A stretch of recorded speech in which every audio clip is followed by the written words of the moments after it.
Assalamualaikum warahmatullahi wabarakatuh. Perkenalkan, nama saya Atika Wahyuni Tanjung. Saya merupakan anggota Latsar CPNS 2021 Pemerintah Kabupaten Tapanuli Tengah.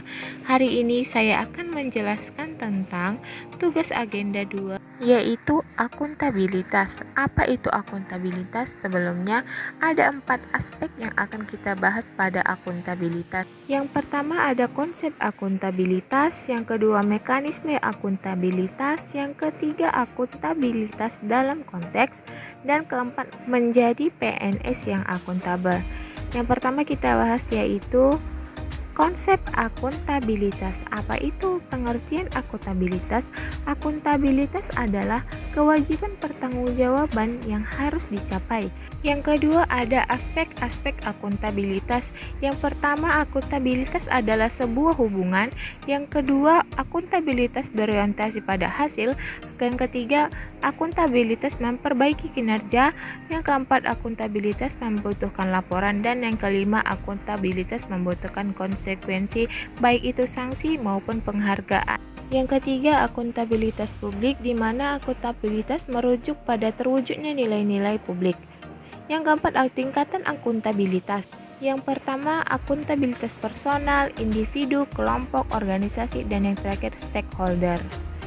Kedua, kita akan membahas tentang mekanisme akuntabilitas. Yang pertama, dimensi akuntabilitas. Ada 4 dimensi. Yang pertama, akuntabilitas kejujuran dan hukum, akuntabilitas proses, akuntabilitas program, dan yang terakhir, akuntabilitas kebijakan.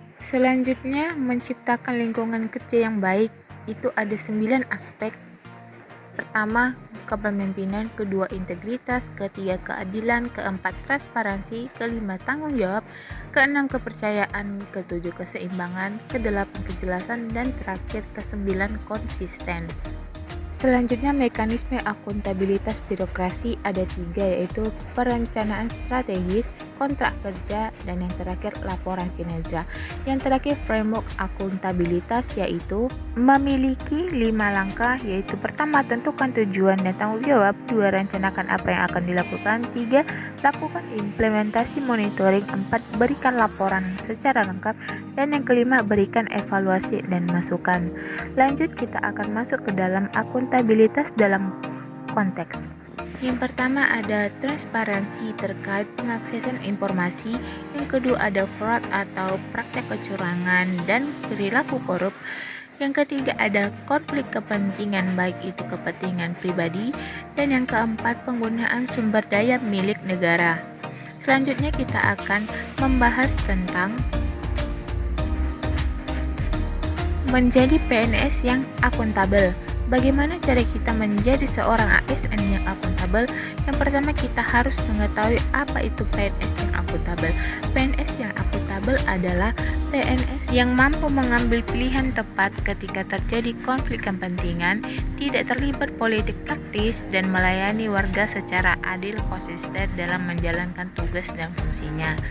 Selanjutnya terdapat 9 indikator akuntabel yang sudah saya jelaskan sebelumnya, dan yang terakhir prinsip profesi ASN yang terdapat dalam Pasal 3 Undang-Undang Nomor 5 Tahun 2014. Berikut ini adalah beberapa contoh pengimplementasian akuntabilitas di unit kerja.